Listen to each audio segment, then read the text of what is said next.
Euh, c'est une pièce qui a un nom très suggestif, peut-être pour notre conversation, c'est L'oiseau prophète, et qui est inclus dans les scènes de la forêt de Schumann.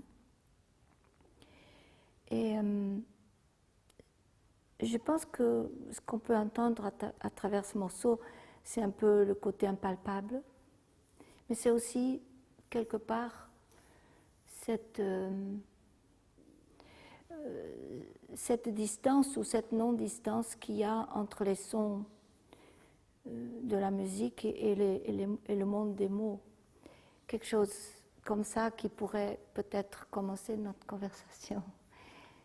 Un des grands paradoxes de la musique, c'est qu'on y cherche quelque chose, et souvent, notamment dans les musiques dites pures, c'est-à-dire purement instrumentales, mais qui a un titre, on cherche à y retrouver quelque chose de descriptif. Alors, on pourrait entendre,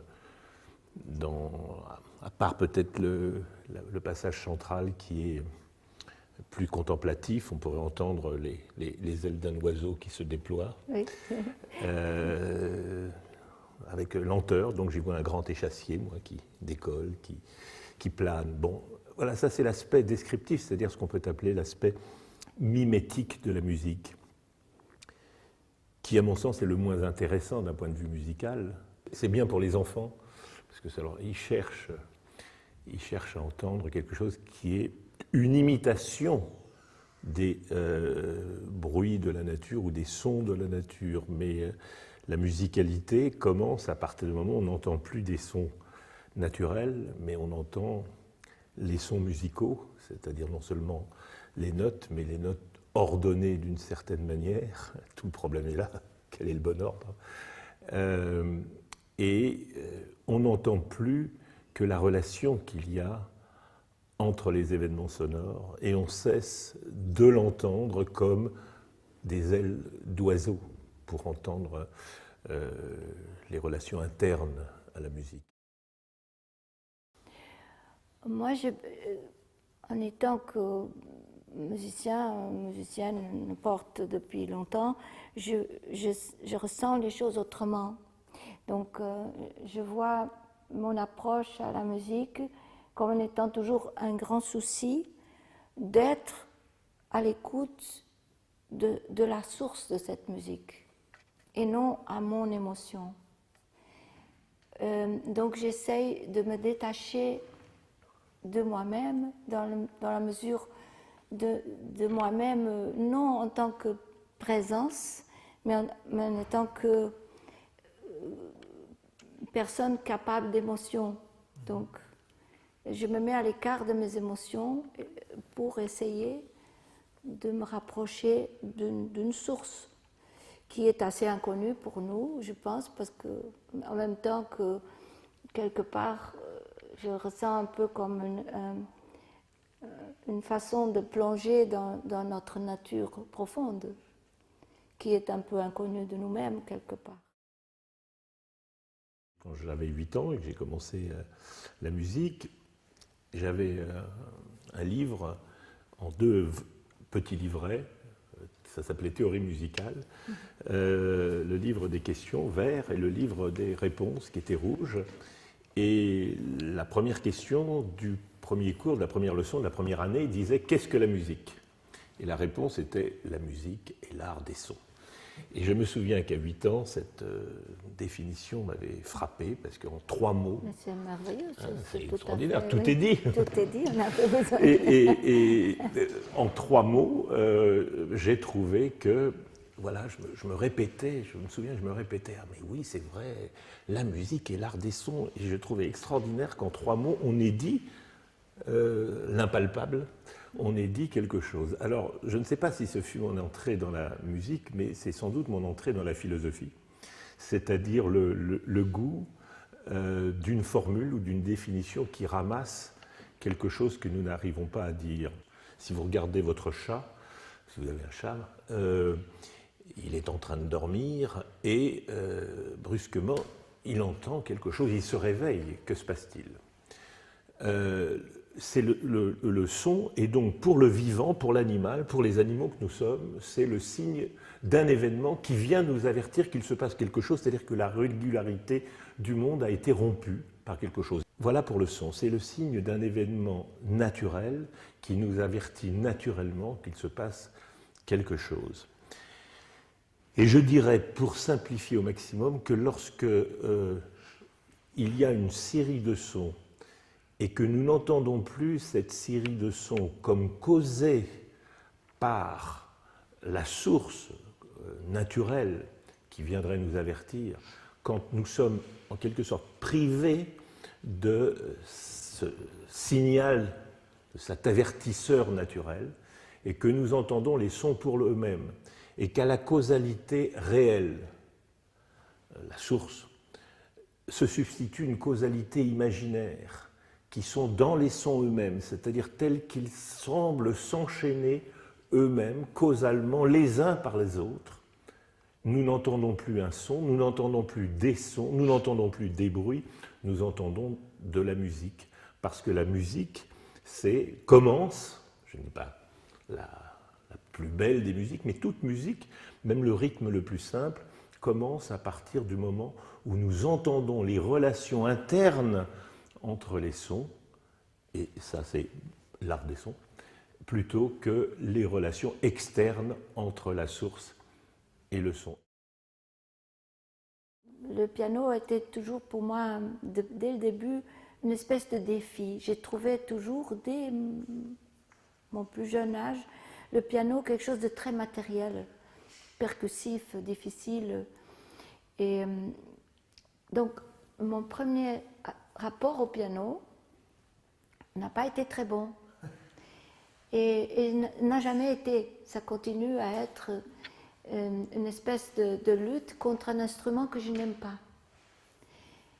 Ça peut paraître très bizarre, mais je me souviens d'avoir 3 ans et demi et ma mère aussi racontait que je passais des heures à jouer une note. Et je crois que mon premier souvenir, c'était d'essayer de changer le son de cet instrument. C'est resté pendant toute ma vie que j'ai voulu changer le son du piano. Qu'est-ce que vous n'aimiez pas dans le piano, si vous permet de... J'aime pas le son percussif et oui, très ça, c'est matériel. trop lourd. C'est un son, oui. Il a un son primaire, c'est au premier degré. Je me suis beaucoup intéressée pendant ma vie à la technique pianistique dans le sens où on doit la développer. Je pense que nous ne donnons pas assez d'importance à l'instrument qui est le corps. Le corps est un instrument primordial et qui décide de chaque son et de chaque manière de le produire et de chaque manière aussi de projeter une phrase musicale. J'entends ce que vous dites exactement comme si l'on disait que on parle uniquement avec la voix, on ne parle pas avec la voix, on parle avec le corps, avec l'intention de dire. Exactement. Et donc l'intention de dire, elle passe dans l'intonation, elle passe dans la manière dont on va scander la phrase, dans la manière dont on va lier les mots, hésiter, revenir sur ce qu'on a dit, et c'est la même chose, je crois, exactement. Dans l'interprétation. Un peu comme le chant aussi. Imaginez un chant sans une approche très très développée du souffle, oui, c'est-à-dire que... de la respiration, donc du corps. Je pense qu'on peut rendre le public physiquement actif. Ça veut dire que ce n'est pas nous, l'interprète ou le musicien ou le pianiste dans mon cas, mais c'est la musique elle-même. Si on arrive à se mettre en résonance avec la musique, elle rend tout le monde actif et passif en même temps. Ça veut dire que cette activité-passivité, moi je devrais être celui qui écoute, eux ils devraient être ceux qui jouent. Donc tout ça se met en résonance et il y a une unification automatique.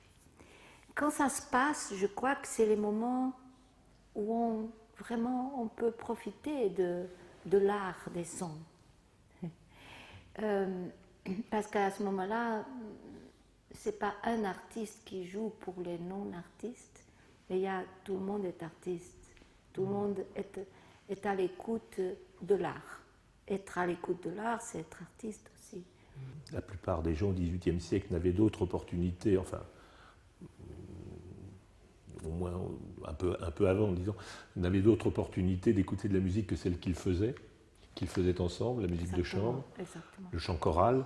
Et je crois qu'il y a un plaisir propre à jouer de la musique, et sans doute supérieur à celui de seulement l'entendre.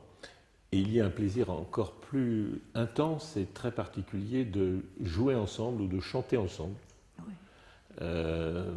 C'est quelque chose qui est peut-être une des sources anthropologiques les plus importantes de la musique. Chanter ensemble, c'est-à-dire qu'on entend, on s'entend dans ce que tous les autres chantent, et ça crée évidemment non seulement, c'est bien connu, une communion sociale, le fait d'être tous ensemble et à chanter d'une même voix, à faire la même chose ensemble, mais en même temps, ça crée quelque chose, on a le sentiment, je ne sais pas si vous êtes d'accord, Marie-Jean, que le fait que la musique soit créée par un ensemble fait que on s'entend soi-même dans les autres et on entend les autres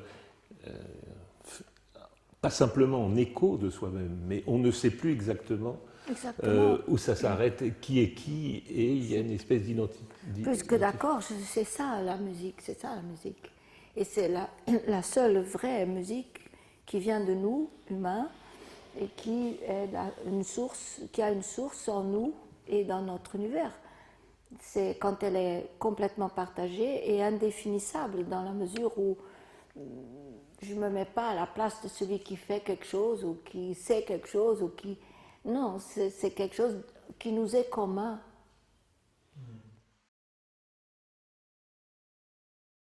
Comme vous dites, chant choral et chanter ensemble, c'est quelque chose qui peut nous apporter une réalité qui est de plus en plus oubliée, qui est notre nature humaine, qui est notre communication, notre nature. Mais chanter ensemble n'est pas simplement créateur de bonheur, ce qu'il est souvent. C'est comme ça aussi qu'on envoie les hommes à la mort. C'est comme ça qu'on fait marcher les hommes au pas. Et par conséquent, il y a cette ambiguïté extraordinaire de la musique. C'est ça qui est à la fois le mystère, le paradoxe de la musique. Je m'efforce d'approcher, mais qu'on ne peut pas totalement conceptualiser. C'est que c'est l'art en un sens le plus abstrait, le moins représentatif, et qui a des effets les plus concrets. C'est-à-dire qu'elle nous fait bouger, danser, marcher au pas, elle met les êtres humains en transe. Dans toutes les cultures, il y a des phénomènes de transe par la musique, et pourtant, ce ne sont que des sons, mais mis en ordre. Mis en ordre. C'est ça. Tout le problème est là.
Il y a dans ce dans ce mouvement lent de cette sonate posthume de Schubert, il y a ce qui serait assez facile à décrire comme, je n'aime pas trop dire d'émotion, parce que je pense que c'est plutôt un climat qu'une émotion.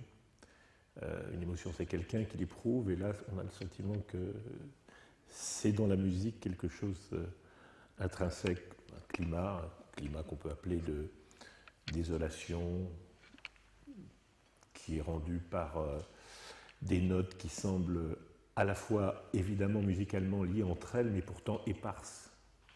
Et donc il y a une économie d'expression, il y a un minimalisme, et ce que j'aime particulièrement dans l'interprétation de Maria Juan, c'est qu'elle donne d'autant plus d'expressivité à ce mouvement qu'elle fait elle-même peu d'effet et qu'elle vise le minimalisme pour le maximum d'expressivité. Je ne sais pas si c'est ce que vous cherchez. Oui, c'est sûr, tout à fait.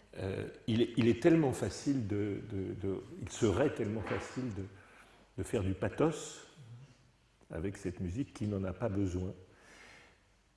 Mais non seulement elle n'a pas besoin, comme elle ne le permet pas. Elle ne le permet pas, mais il y a des interprètes qui se le permettent. Et donc, je pense que les gens qui ont accès à des matières comme la musique, l'art, la philosophie, la psychologie, la science, ont ce devoir de le mettre au service de la société. Je pense qu'on a créé des ghettos, moins pour les livres, mais plus pour la musique dans les salles de concert.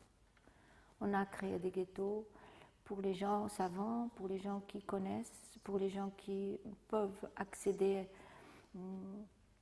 à ces salles de concert. Et la musique classique est devenue quelque chose qui n'a pas tout le monde a accès. Bien sûr qu'on dit que tout est vraiment diffusé par les disques, par les médias, C'est vrai, d'un côté c'est vrai, mais d'un autre côté ce n'est pas vrai.